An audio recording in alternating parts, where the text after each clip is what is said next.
हम भी हैं जी, हटो ना।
रामनवमी पर खेले जाने वाले खेल का खिलाड़ियों ने किया पूर्वाभ्यास। जय मां भारती चेतना व्यायामशाला रामपुर रामगंज की ओर से रामनवमी पर कई दिनों से प्रशिक्षण चल रही है।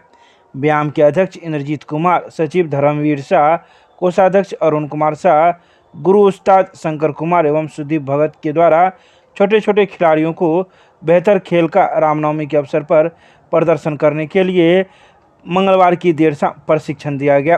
रामनवमी पर प्रत्येक व्यायामशाला के द्वारा बेहतर प्रदर्शन कर पुरस्कार पाने की होड़ रहती है, जिसमें खेल के साथ अनुशासन एवं तरह तरह की झांकियों जो शिक्षा, स्वास्थ्य, समाज से जुड़े स्वच्छ पर्यावरण सहित कई प्रसिद्ध तीर्थ स्थानों की झलकियां दिखाई जाती है। इस बार कई बेहतरीन खेल प्रदर्शन छोटे छोटे बच्चों द्वारा दिखाया जाएगा, जो देखने वालों के लिए मनमोहक एवं अद्भुत होगी। तो आप जय मां भारती चेतना व्यायामशाला रामपुर रामगंज दरभंगा। हर साल के भांति इस साल भी जय मां भारती चेतना व्यायामशाला यहाँ से अच्छा खेल दिखाएगी।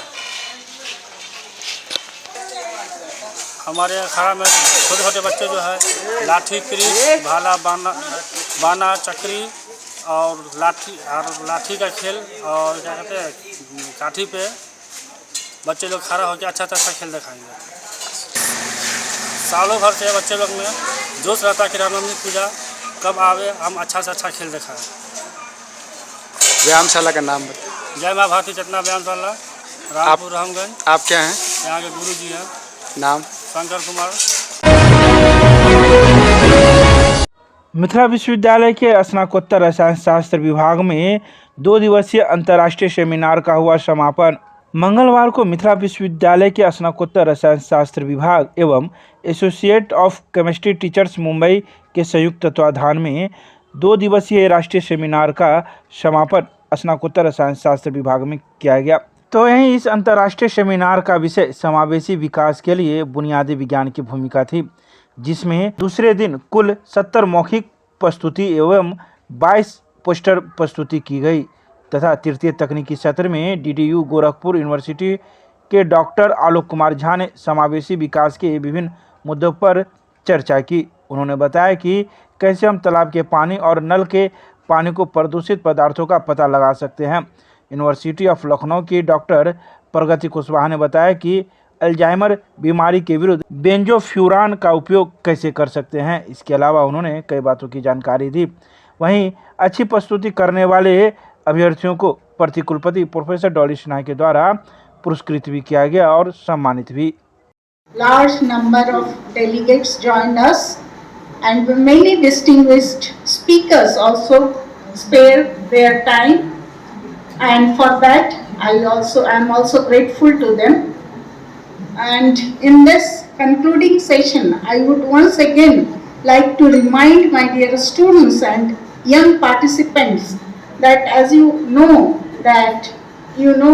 UNA has decided to celebrate basic sciences for sustainable future for the year 2022-23, and the basic reason for that has been discussed yesterday, and today also many papers were presented, and you must have learned many things because the conference itself provided a very good platform of the world. पहले भी नीचे कर देता है।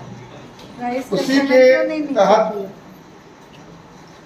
University department of setting नहीं chemistry किया था price के समय sir. Association of chemistry teachers Mumbai के साथ मिलकर यह प्लान किया 2 days इंटरनेशनल कॉन्फ्रेंस। उसको थोड़ा डाउन करो। ये तो मेरा प्रपोजल था, लेकिन ये सफल हुआ। इसमें सबसे पहला थैंक्स है हमारे यूनिवर्सिटी के जो ऑफिशियल्स, हमारे कुलपति जी, प्रति कुलपति जी हैं। दरभंगा के लालबाग में स्थित इग्नू के क्षेत्रीय केंद्र दरभंगा में प्रेस वार्ता का किया गया आयोजन। मंगलवार को इग्नू के क्षेत्रीय केंद्र दरभंगा में एक प्रेस वार्ता का आयोजन किया गया। इस प्रेस वार्ता में वरीय क्षेत्रीय निदेशक डॉक्टर अभिलाष नायक मौजूद थे, जिन्होंने कहा कि जनवरी 2023 में विभिन्न पाठ्यक्रमों में ऑनलाइन नामांकन एवं पुनः पंजीकरण की तिथि बढ़ा दी गई है। इसके अलावा इसके अंतर्गत इग्नू द्वारा संचालित किए जा रहे स्नातक, पारा स्नातक, डिप्लोमा एवं प्रमाण पत्र पाठ्यक्रमों के सभी प्रोग्रामों के बारे में विस्तार से जानकारी दी। साथ ही साथ इग्नू क्षेत्रीय केंद्र दरभंगा के अंतर्गत संचालित किए जा रहे कोर्सों के संबंध में भी सूचना दी गई एवं जनवरी 2023 में नामांकन हेतु लागू किए गए नए कोर्सों का भी उल्लेख किया। इसके अतिरिक्त इग्नू द्वारा संचालित किए जा रहे व्यवसाय पर आधारित पाठ्यक्रमों के बारे में भी विस्तृत रूप से लोगों को अवगत कराया। आइए सीधे सुनाते हैं क्या कुछ कहते हैं प्रेस वार्ता में शामिल वरीय क्षेत्रीय निदेशक तथा एवं अन्य मौजूद लोग। 3 चीज़ें हम बताना चाहेंगे। पहला तो ये है कि हमारा अभी एडमिशन का साइकिल का लास्ट डेट जो था 27 तक था, वो बढ़ा दिया गया है, 31 मार्च तक कर दिया गया। उसमें जो फ्रेश एडमिशन और पुनः पंजीकरण दोनों का पॉसिबिलिटी है उसमें। दूसरी बात जो है, इग्नू ने जो बीच में कुछ समझौता किया है, यूनिसेफ के साथ किया है, अपना डिफेंस फोर्सेस के साथ किया है, वो सब जो है कि जैसे कि यूनिसेफ के साथ किया करियर अवेयरनेस प्रोग्राम को बच्चों के लिए जो फ्री ऑफ कॉस्ट अवेलेबल किया जा रहा है। डिफेंस फोर्सेस के साथ जो MOU हुआ है उसके तहत आपका ये जो हुआ है क्या बोले अग्निवीर जो है उनके लिए कोर्स डिजाइन किया जा रहा है। और आपका स्वयं जो पोर्टल में आपका वाइस चांसलर एडमिनिस्ट्रेटर सबके लिए जो राष्ट्रीय शिक्षा नीति के ऊपर 1 महीना का एक कोर्स हमारा शुरू किया गया है उसके बारे में। और अभी पिछले 3 महीने के अंदर हमारा 15 से ज़्यादा अलग अलग नया प्रोग्राम लॉन्च किया गया है। और रीजनल सेंटर को वो शायद मैंने इग्नू पहला यूनिवर्सिटी है कि यहाँ पे हमारा एक लर्निंग मैनेजमेंट सिस्टम का एडमिनिस्ट्रेशन का रिस्पॉन्सिबिलिटी रीजनल सेंटर को दे दिया गया। जो बच्चे ऑनलाइन में एडमिशन करते हैं उनको यहाँ से शिक्षार्थी सहायता जैसे कि हम लोग यहाँ से दे सकते। पहले क्या होता था कि हेडक्वार्टर से दिया जाता था, अब बच्चों के साथ हमारा नज़दीकियाँ बढ़ाने के लिए अभी हमें उसका परमिशन दे दिया गया। और सबसे इम्पोर्टेंट चीज़ जो है, रीजनल सेंटर के अंदर एक स्टडी सेंटर शुरू किया गया जो कि हमारे रीजन के बच्चों को किसी प्रोग्राम में पढ़ने के लिए बाहर कहीं जाने की ज़रूरत ना पड़े और यहीं पे वो कर सकते हैं। बहुत बढ़िया सवाल आपने किया है। छात्रों को जो सुविधा जैसे आपने पूछा, अभी तो आपका SC ST कम्युनिटी जो अनुसूचित जाति है जनजाति के जो बच्चे हैं उनके लिए 3 प्रोग्राम हमारे ऐसे हैं, BA BSc एंड BCom जो है जनरल में, जहाँ पे उनको निःशुल्क नामांकन की व्यवस्था है। उसको छोड़ के जो बिहार सरकार की जो माननीय मुख्यमंत्री की जो स्कीम है, मुख्यमंत्री कन्या उत्थान योजना जो है, उस स्कीम के तहत भी हमारे इग्नू की छात्राएं जो है उनको भी वो सुविधा मिलती है। 50,000 की जो प्रोत्साहन राशि वो मिलती है। और आपका उसको छोड़ के जो पोस्ट मैट्रिक स्कॉलरशिप, उसके लिए भी आपका पिछले जो वंचित श्रेणी के लोग बच्चे जो है उसमें अप्लाई करके उसका भी लाभ ले सकते हैं। और सबसे इम्पॉर्टेंट है क्योंकि सेंट्रल गवर्नमेंट की यूनिवर्सिटी है, भारत सरकार का जो नेशनल स्कॉलरशिप पोर्टल जो है उसमें भी बच्चे अप्लाई करके अलग अलग तरह का जो स्कॉलरशिप है, जैसे माइनॉरिटी के लिए हुआ, आपका OBC के लिए हुआ, आपका फिजिकली चैलेंज जो दिव्यांग श्रेणी के लोगों के बच्चों के लिए हुआ, वो सारे बेनिफिट वो ले सकते। यही कहूँगा कि जो अभी नवीनतम जो भी अचीवमेंट है खासतौर से इग्नू के जो स्टूडेंट के लिए और इस नॉर्थ बिहार क्षेत्र के लिए, जैसे कि मैं कह रहा हूँ कि ऑनलाइन पाठ्यक्रम की चीज़ें और जितने भी सपोर्ट सर्विसेज हैं, तो उन सपोर्ट सर्विसेज पे आज चर्चा हुई। और मैं उम्मीद करता हूँ आज की इस मीटिंग से सभी जितने भी लोगों के पास ये सूचना पहुँचेगी आप लोगों के माध्यम से, वो लाभान्वित होंगे। पत्रकारिता क्षेत्र में भी कोई कोर्स है क्या? पत्रकारिता क्षेत्र के लिए अभी ऑनलाइन पाठ्यक्रम है, MA in journalism and mass communication, MA in electronic media. इसके अलावा MA in journalism and electronic media, MA in development journalism, MA in journalism and digital media. तो ये तो 3 नए पाठ्यक्रम है। इसके अलावा PG diploma in journalism and mass communication पहले से हम लोगों के यहाँ चल रहा है। MA in journalism and mass communication certificate course certificate नहीं, PG डिप्लोमा है। अच्छा, इसका क्या योग्यता है और क्या शुल्क वगैरह है? अभी तो पहले 2 साल का अनुभव मांगते थे, अभी ग्रेजुएशन के आधार पर उसमें प्रवेश ले सकते हैं।